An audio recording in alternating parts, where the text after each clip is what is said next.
Good morning and thanks for joining us. My name is Linda Rosenblum. I'm the Education Program Manager for the National Park Service, and I'm the moderator for this Presidential Primary Sources series. And we want to welcome Birchwood School District to our President Truman and Civil Rights program today. So at this time, I'm going to go through a couple of introductory slides so you guys can see who all is involved in this program. So go ahead and forward the slides for me.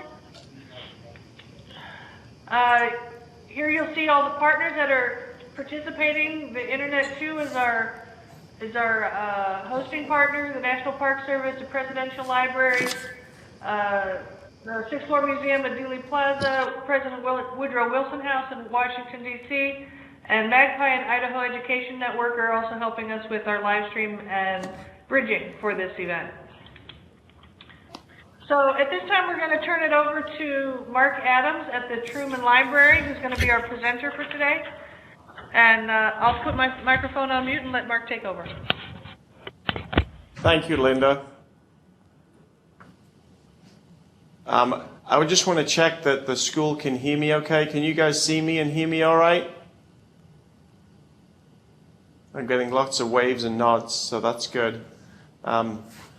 Before I get started too much, my topic today is going to be President Truman and civil rights. And before I give you any information, I've got some nice information to share with you. I wanted to let you know where we are. We're in Independence, Missouri, which is about 20 miles east of Kansas City, Missouri. We're in the home of President Truman at his Presidential Library and Museum. His house that he lived in after he got married is at about 4 blocks from here. And really, although Truman wasn't born here, he was born in Lamar, Missouri in 1884, he really considered Independence as his hometown. As Linda said, I'm Mark Adams. I'm the Education Director here, and it's my pleasure to do this type of program for the Presidential Primary Sources Project for the 3rd year. Before I get started, I wanted to find out from the students there in Wisconsin what you already know about President Truman, and particularly civil rights. And if you struggle on civil rights, maybe you can tell me some other things that you already know about President Truman. But maybe first of all, to open it back to the students, for you to let me know what you already know about President Truman and his civil rights program, and then I can start to fill in the details after that. So I'm going to turn it back to the students. Maybe one of you take the mic. Maybe you can go around the table. It looks like I can see half a dozen of you around the table there. And maybe share with me what you already know about Truman and civil rights, and then we can take it from there. So any volunteers? Don't be shy.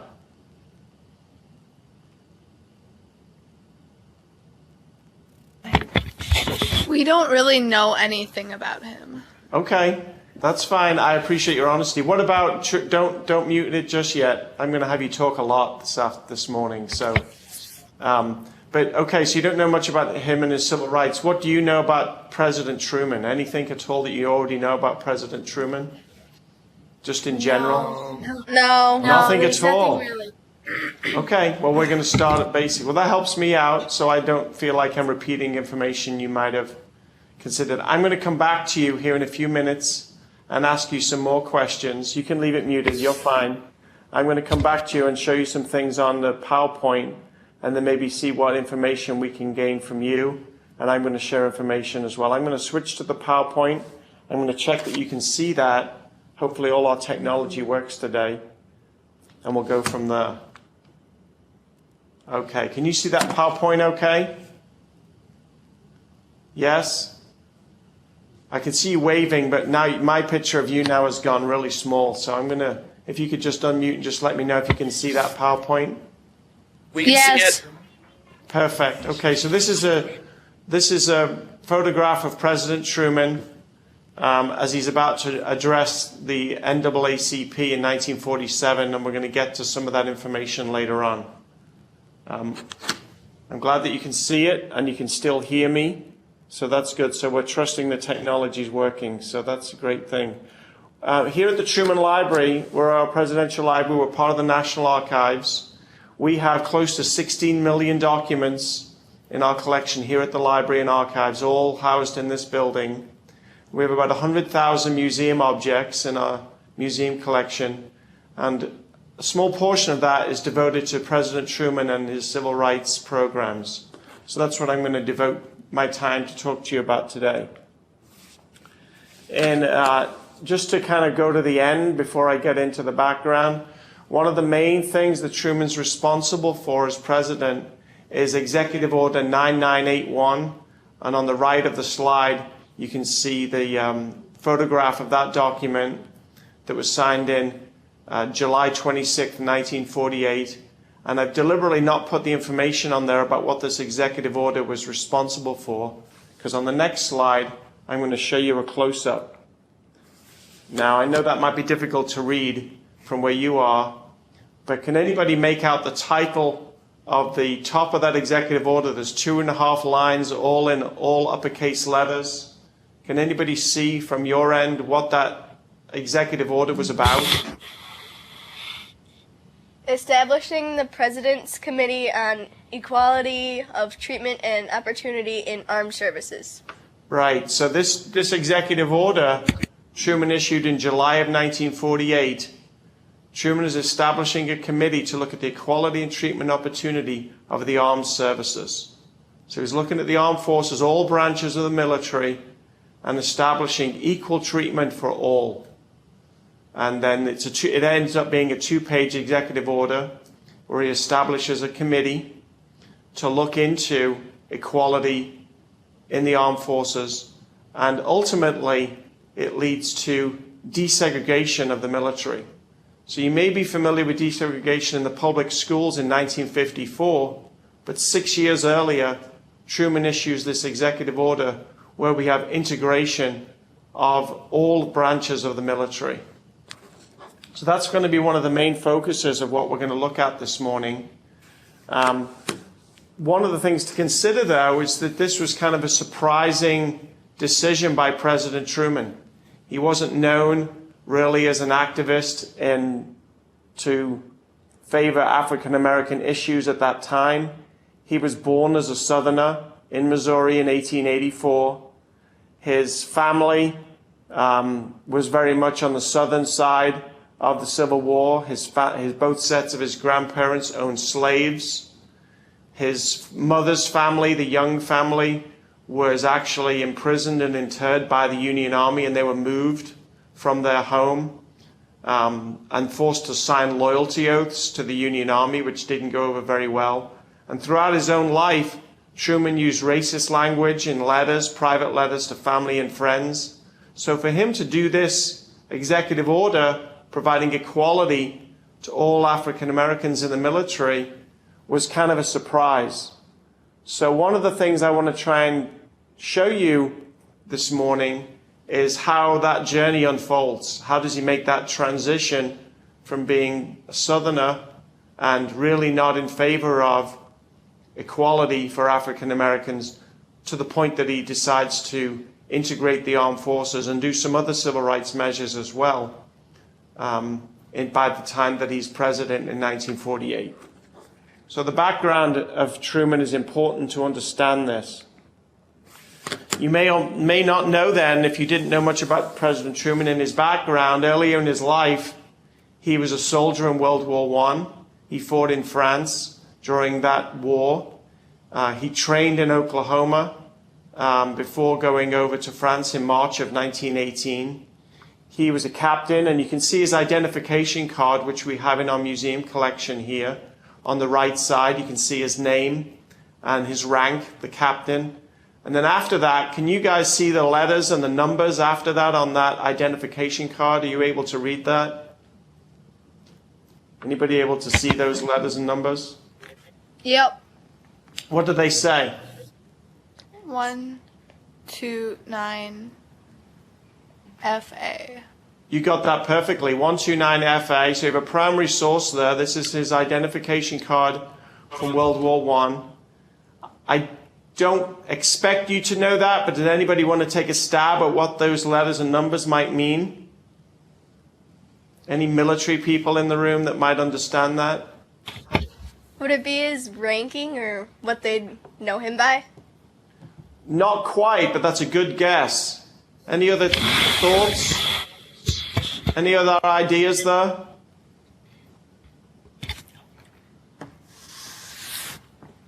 No. No. Okay, so he's part of the 129th Field Artillery. So that was part of the unit that he was in.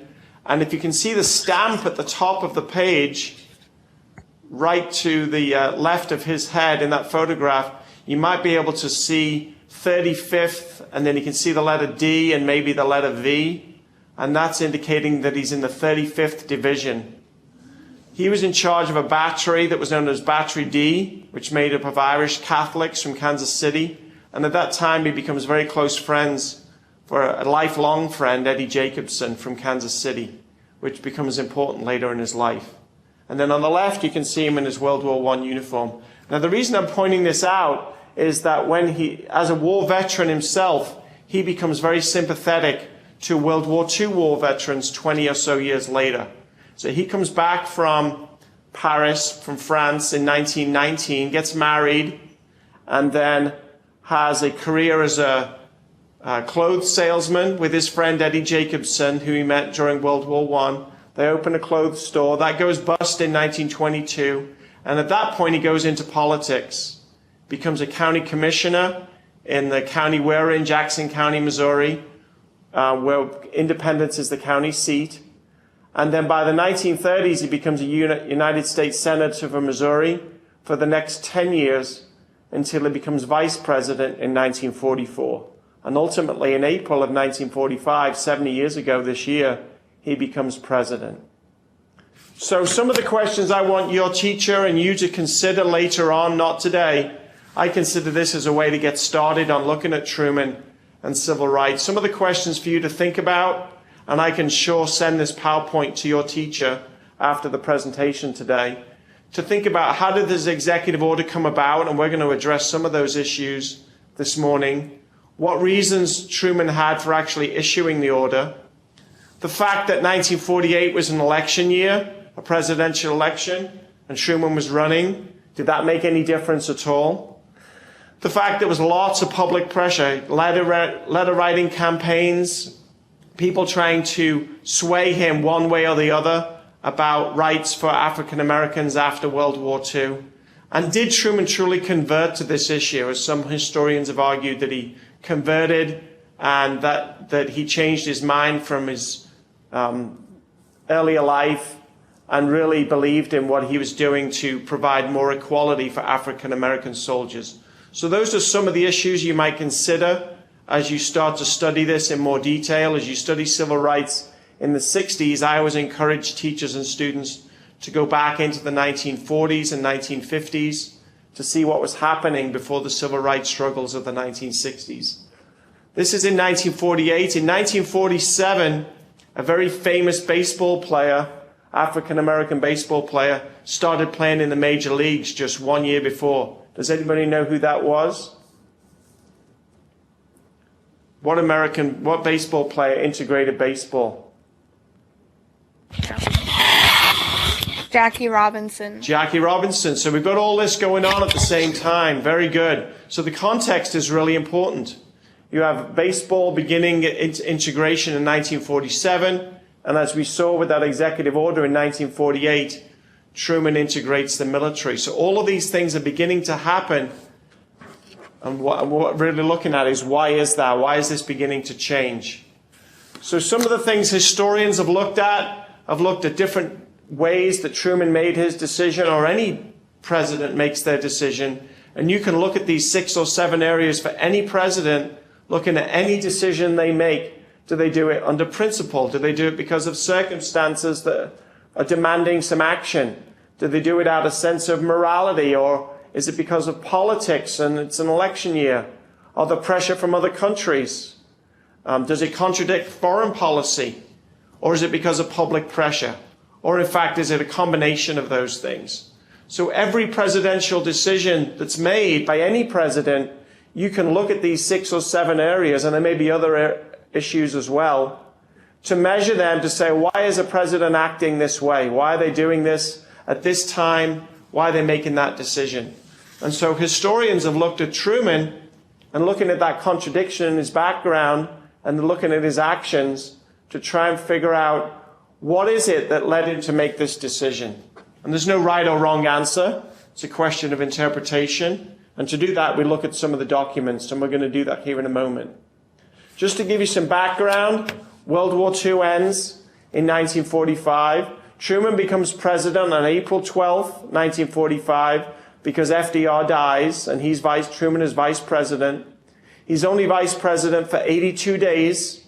He only meets Franklin Roosevelt twice during that time, so he's not very well prepared. On May 8th, just 3 weeks after he becomes president, Germany surrenders. So there's victory in Europe, what we know as VE Day, takes place May 8th, 1945. That just happens to be President Truman's birthday. His 61st birthday is the same day, May 8th. So looking at America at that time, population in 1940 is 131 million. You had 12.6 million African Americans, about 10% of the population. The army itself during World War II had become the nation's largest minority employer, and almost 1 million veterans were African Americans, 880,000. And about 1 million had been inducted into the armed forces through the draft through 1945. Some other information about World War II. Although there were lots of soldiers and people African Americans in the branches of the military, very few of them were officers. There was a 10% ceiling, a quota, so to speak, that was put in place that was very restrictive. But when soldiers and those white soldiers that served, when they were surveyed about the quality of work done by African American soldiers, 80% said they performed very well in combat. So hang on one second. So although we see a photograph there of integrated troops, just to drive the point home, during World War II, United States troops were segregated during World War II. A lot of people don't realize that. Although we have this photograph of integrated forces, on the ground, in action, those troops were segregated. You can see them. The soldiers there have captured a Nazi flag at the end of the war. They did not fight to get in integrated troops. So they were fighting against racism. They were fighting against Nazism. But the troops were segregated. So that contradiction comes into play when those soldiers start to come home. So I want to point out to you one incident that really some historians have argued have changed Truman's mind. There's a couple of different incidents I want to make you aware of. So in 1946, you see a photograph on the right of the slide of Isaac Woodard, an African-American soldier who received medals in World War II. When he's returning home in South Carolina, he asks the bus driver to stop so he can go to the restroom.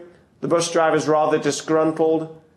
The mayor and the city marshal are right there in Batesburg, South Carolina. They think that Isaac Woodard backtalks them, and they start to beat him and take him to jail and imprison him. While he's in the prison, the city marshal gouges his eyes out with a billy club, and Isaac Woodard is left blind for the rest of his life. So a horrific incident that causes uproar. So this war veteran from World War II is treated this way, not just by the general public, but by the authorities, by the mayor and the city marshal in South Carolina. Another incident that got Truman's attention in July in Monroe, Georgia. 2 veterans and their wives were dragged from a vehicle, tied to a tree and shot down. And one of the women was discovered was 7 months pregnant. So how does Truman react to that? This is a quote from a letter that he gave to Democrats who were complaining about his civil rights. And there's a number of these incidents. I just gave you 2 examples where he says, "My very stomach turned over when I learned that Negro soldiers just back from overseas were being dumped out of army trucks and beaten. Whatever my inclination as a native of Missouri might have been, as president, I know this is bad. I shall fight to end evils like this." So with that quote, with that primary source in front of you, I'm going to turn it over back to you to ask you a couple of questions about this quote. So Truman there in that quote, what does that tell you? what does that quote tell you about President Truman that he said in his reaction to some of these incidents? Any information you can glean from this quote? I'm going to turn it back to you to respond. What does that tell you about Truman? It tells us that he's against racism. It's against racism. What does he say there in that second paragraph? What does he acknowledge in that second paragraph? It kind of cuts it off a little on our TV, so we kind of can't see it a bit. Okay, let me read that second paragraph to you then. It says, "Whatever my inclination as a native of Missouri might have been, as president, I know this is bad. I shall fight to end evils like this."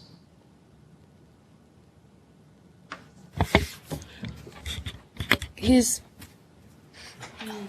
fighting for what he believes. Wasn't Fighting Missouri for on what the he believes. south side? Say that last part again. Wasn't Missouri on the south side? So even though the South was for racism, he's from the South. As a president, he knows it's bad. So even though he's on the bad side, he's fighting against them.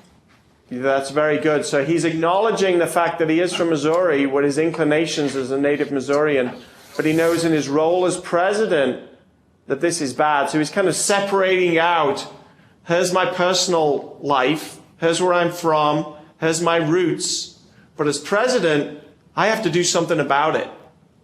Great answers. I'm going to continue on. So just this idea that he does separate, and he does this with other decisions as he's president. He puts aside his own personal background, and as president, he knows he needs to act in the greater interests of the country.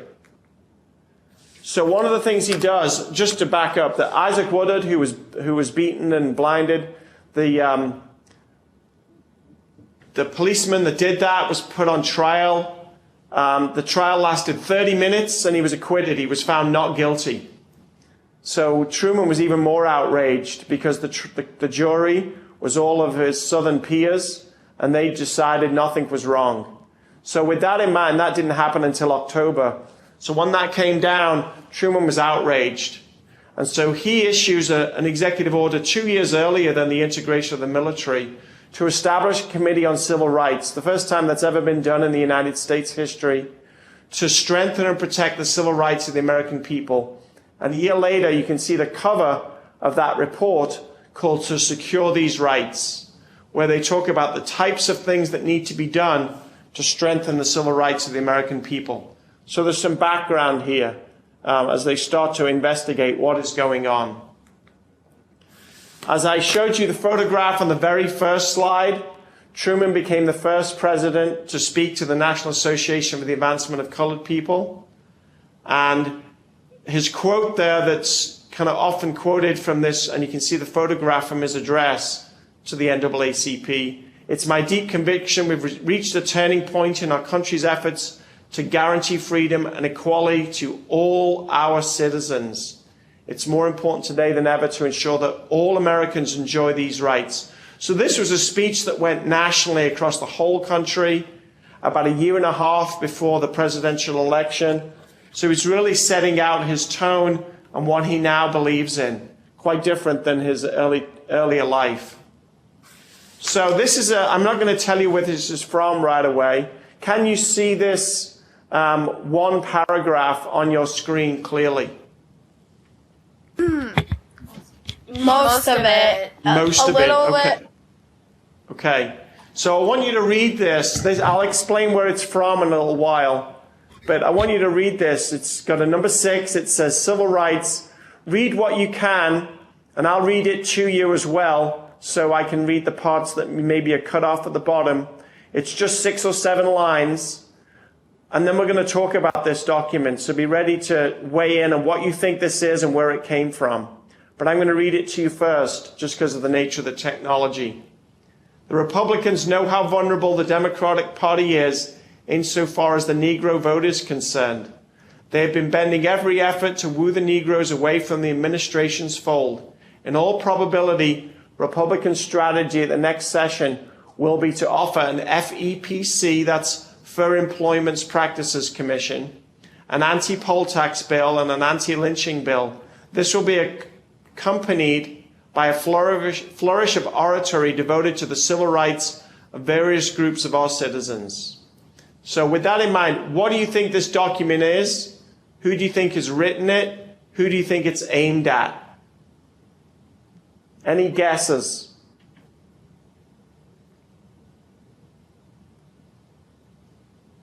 And there are no wrong answers here, just to speculate. Is it the Congress? Not necessarily the Congress. Any other ideas? The Southerns? Which party do you think, would you think the Republicans or the Democrats wrote this? The Republicans.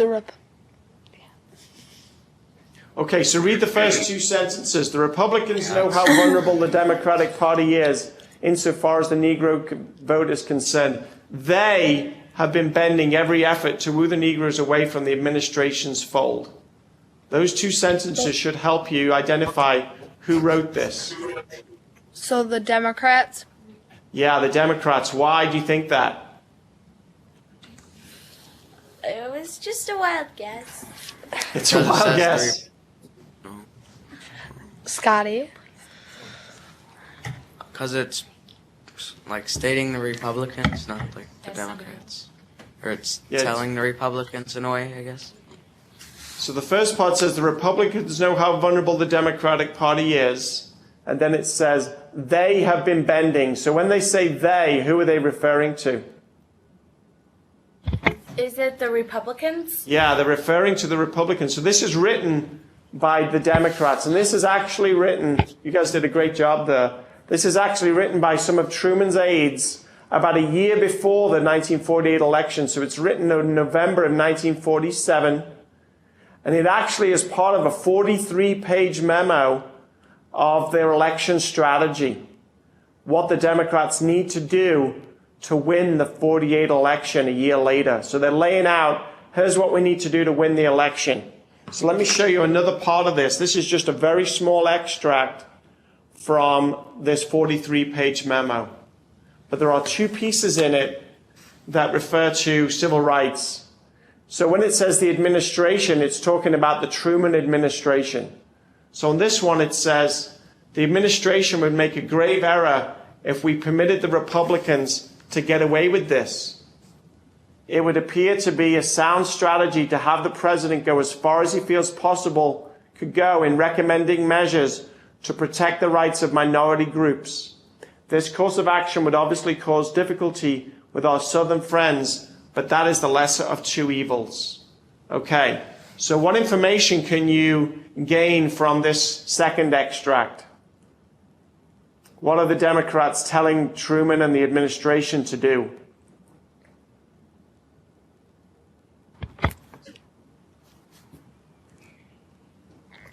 Look at that second sentence. I have a question. Yeah. What does he mean by the two evils? Is he meaning like a war or something, or? Well, what the course of action, it says, would obviously cause difficulty with our Southern friends, but that is lesser of the two evils. So the two evils are, do we try and take this issue away from the Republicans and claim it for ourselves? And the second evil is, we're going to lose the Southern friends. We're going to lose the Southern Democrats. If we promote a civil rights package, we're going to lose those in the South that have previously voted for the Democrats. So one evil is the Republicans are going to take this issue and run with it instead of us, instead of the Democrats. If we do that, then we're going to lose the South.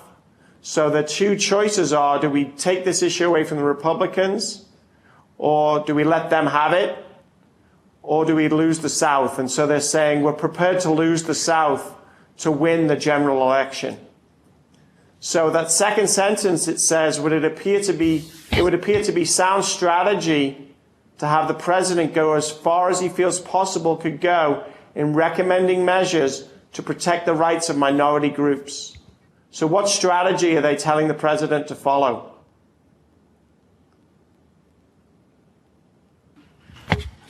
Go as far as he feels possible to protect the rights of minority. Yeah, so that last part of the sentence, recommending measures to protect the rights of minority groups. So they're telling the president this would be a good election strategy. So some of the critics of Truman have said, well, this memo points out that this is all an election strategy. It's not whether you believe it. It's not whether you have all these moral concerns about people being beaten up, veterans. But this election memorandum saying this is a strategy. There's no morality here. There's no principles. It's all to win the election.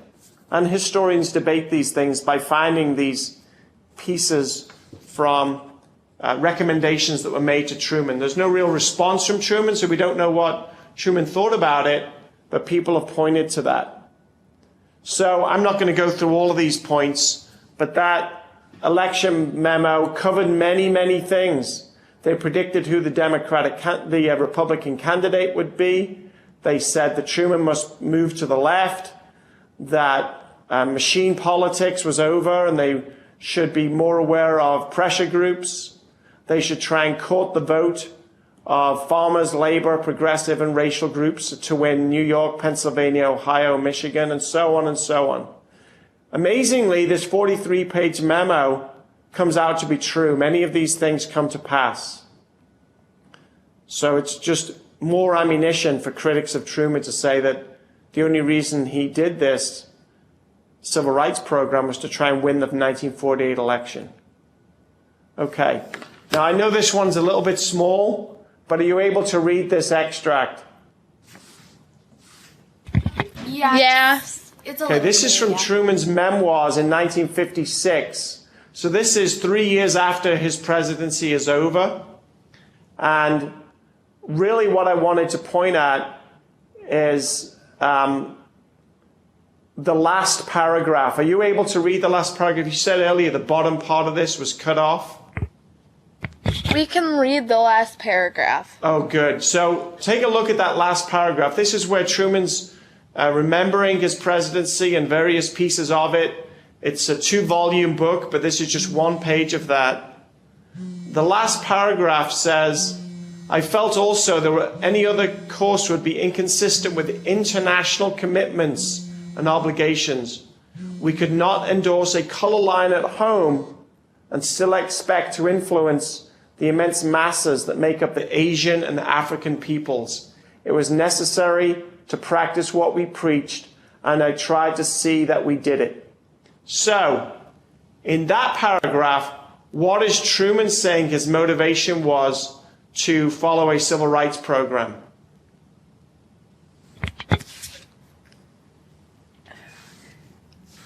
What is his reasoning for following a civil rights program there in those 3 sentences?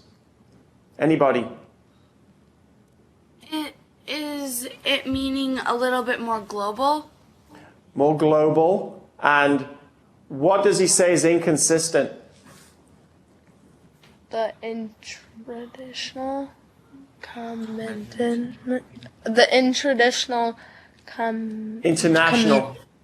Yeah. So thinking about the end of World War II, as I mentioned before, they've been fighting the Nazis and their racist policies against Jews and others in Europe. And then to come home, then you have segregated people. So it was inconsistent. So he says in that line, we could not endorse a color line at home, meaning segregation, and still expect to influence the immense masses that make up the Asian and African people. So it's inconsistent. You can't tell the rest of the world to practice democracy if you're not practicing it at home. So that was what Truman pointed to as being one of his reasonings for his civil rights program. So just some other factors to consider if you take this a little bit further. The American leaders were criticized by the Soviet Union. By this point, the Cold War has begun between the US and the Soviet Union. And so when the United States criticized the Soviet army for being in Eastern Europe, for being in East Germany, for being in Poland, for being in other parts of Europe that the US didn't think they should be, and for not practicing democracy, the Soviets pointed right back at the US and said, look at your segregation policies. Look at the lack of freedoms African Americans have. Allies complained, the British, the French, they complained to the United States about the contradiction in this message between democracy and communism. The Cold War was a war of ideology. So if you're criticizing communism for not being about freedom, then you need more freedom at home. And so Truman did admit that it was inconsistent with international commitments, and the quote we just saw from his memoirs, "We could not endorse a color line at home and still expect to influence people in other countries." So there are other factors there to consider as we look at why Truman did what he did in civil rights.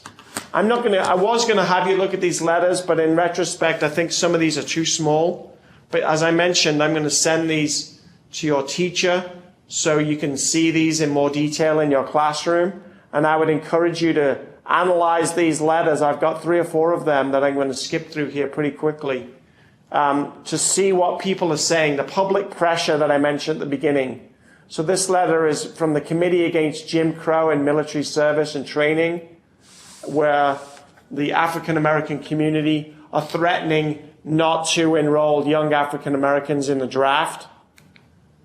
And you can see another example of some of these. This one is on the opposite of opinion. This is a member of the Army that was questioning why transportation across state lines on the railroads was integrated when he felt like that violated states' rights. So that was somebody who was pro-segregation. And then we have more letters agreeing with Truman, commending him for his civil rights report and wanting him to abolish to abolish segregation immediately. So you see letters from all different places, for and against. The White House was deluged with letters from all over the country, particularly after the incidents that I mentioned earlier with the beating of African American soldiers and killing of African American soldiers after World War II. When that became public, the rate of letters increased dramatically as that became national news. And so some of the things that led up to Truman's desegregation order, the Committee Against Jim Crow, I just showed you a letter of. They said that African Americans refused to serve in the armed forces in the future if segregation was not outlawed. And they started to have nonviolent civil protests. As I mentioned, there were many letters. Children got involved in the campaign, and thousands of letters were sent to Truman between 1946 and 1948 on both sides, not just on one side. So clearly something needed to be done. So that public pressure became another factor that historians point to, that Truman needed to do something, that he couldn't just leave the issue alone. So some people have asked, why couldn't he done it a different way? Why an executive order? Just to give you some background on that, I mentioned the report, Secure These Rights. All of the legislation proposals that secure these rights proposed, all of them were blocked in the Senate by Southern senators, and those are Democrats primarily, and Republicans. So everything they tried to pass through legislation was blocked by Congress. Does that sound familiar? We have a Congress that did not want to act on Truman's civil rights program. In February of 1948, Truman did a speech, a joint session of Congress, that he made a speech on February the 2nd, 1948, where he outlined his civil rights plan. 82% of the people polled in a Gallup poll were against Truman's civil rights message. 82%. Now, I want you to think about the 21st century. If you've ever thought about a president proposing something that 82% of the population were against in an election year, wouldn't happen. So those that point towards this being an election strategy have to remember that 82% of the general population were against Truman's civil rights message that he proposed in February of 1948. So the executive order was something he could do without opposition from Congress. He could sign a piece of paper and it became law. So in July of 48, he signed the executive order that I showed you at the beginning, desegregating the military. And on the same day, Executive Order 9980, which ended discrimination in the federal government. So federal employees also were integrated and did not face race-based employment. So you couldn't deny somebody employment in the federal government if they were African American. So it's just some examples and things for your teachers to think about. And you said you're a project-based classroom, so maybe projects that you might want to take on individually. Looking at why did Truman take this action, those headings that I mentioned before. Why did he do this? Principle, circumstances, morality, politics, an election year, pressure from other countries, that idea that it contradicted with foreign policy, or was it public opinion? So you could all investigate those and then argue them, debate those issues. You could look at other presidential decisions and use those same 6 headings. Or if you were president, after looking at some of the documents, what would you have done if you were president? Looking at those letters that I shared with you, choose one of those letters and write a reply based on those. If you were president, how would you respond to one of these letters that came in, either for the issue or against the issue? So with that, I'm going to turn it back to you. I'm going to get myself back on the screen. Give me 1 second. I'm not the best with the technology. Can you see me again? And the PowerPoint should be over. All right. Yep. So any questions or thoughts or comments that you have? I know we have a tight time frame here, but I wanted to make sure you have a chance to give me some feedback. Any questions or comments? Did he truly convert? Well, that's the debate. I mean, that's the thing about history, is I could say he did, but then I could bring somebody else in the room and they could say he did not. I do think that the attacks on the African American soldiers truly made an impact. I don't know if anybody can fully convert, but they did make an impact. Just as an aside, in the 1960s, he didn't die until 1972. In the 1960s, when Martin Luther King was pushing the civil rights programs, he very much opposed what Martin Luther King was trying to do. So he converted some, I would say, but I don't think he went the whole way. How's that for a political answer? Next question. Okay. What time did he die? He died at 8 o'clock in the evening on December the 26th, 1972, the day after Christmas.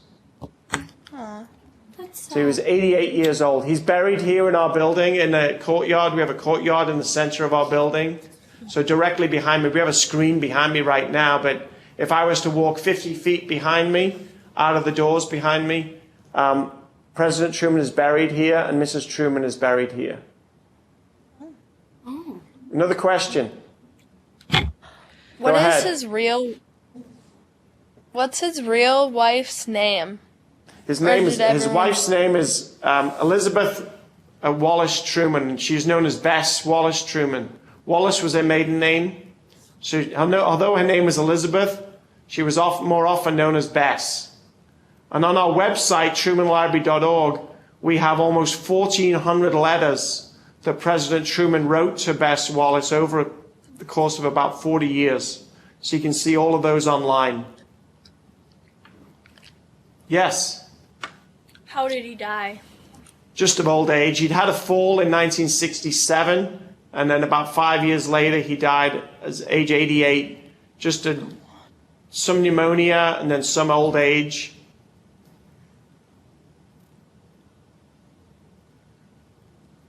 Other questions? Any questions about the civil rights program or other things that he did as president? Okay, I've got a go ahead. When you say convert, what do you mean? Well, just that early in his life, he used very racist language in his letters and in his speeches and things. So then later, as president, he does this executive order to integrate the military, which seems to be very forward-thinking and progressive. So how did he come to that? Did he convert his thinking? Did he just do this for political means? So just to think about why did he make this decision, Did he really, you've probably had opinions about somebody or about an issue, and then you might have changed your mind later. So why did you change your mind? What led to that? Did you become more educated? Did something happen that maybe changed your mind? Yeah, next question.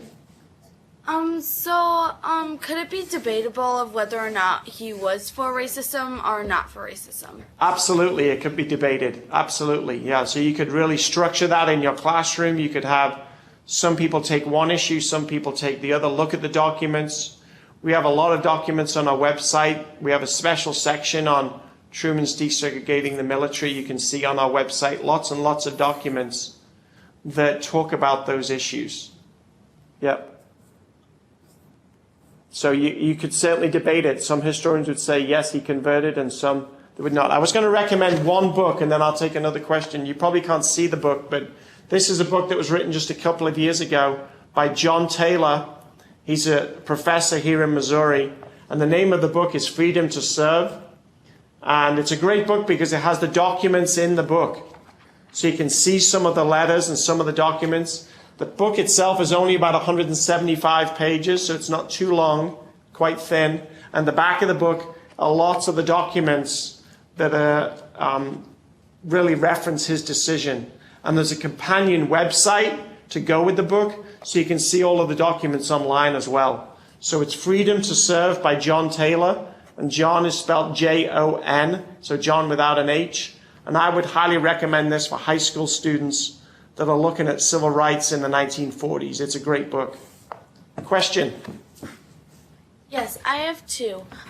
If one of us were able to do a project on this, could we consider you as a live resource? And for the book, could we also, do you know where we could find the book at a library or something? The book I know is available on Amazon. So if you wanted to purchase it for your school library or something, you can get it from Amazon.com. I would certainly be a resource for you. So once you did some investigation and research and you wanted to interview me about the issues, we could set up another call like this, and I could certainly answer any questions or give you some additional insight whenever you might need, whenever you want to set that up. We can do that after you've done some investigation of yourselves. Yep. So that's an open invitation. Thank you. Okay, thank you. Thank you. Thank you. Any other questions or comments? I've got one question for you. Did you enjoy it? Yes. It was really interesting. Good, because you guys did a great job with your question, considering you didn't know much beforehand. You did a really good job with your questions, and I can tell that you're really interested in what we're talking about, and I appreciate your time and questions this morning. Thank you for your time. Thank you. I think that if there's no final questions, I think we can conclude the call. All right, thank you. Mike, do you have any? Bye. Have a nice day. Thank you, Mark. Thank you for joining us today. We have our next event in this series coming up on February 18th, and that will be with the Franklin D. Roosevelt Library. And the topic on the February 18th event is the Roosevelts and race in the 1930s and 40s. Brought to you by the Franklin D. Roosevelt Library, and we hope you will sign up and participate in that event and some of the other future events that we have in our series this year. So with that, we'll end the call and say thank you. Bye-bye.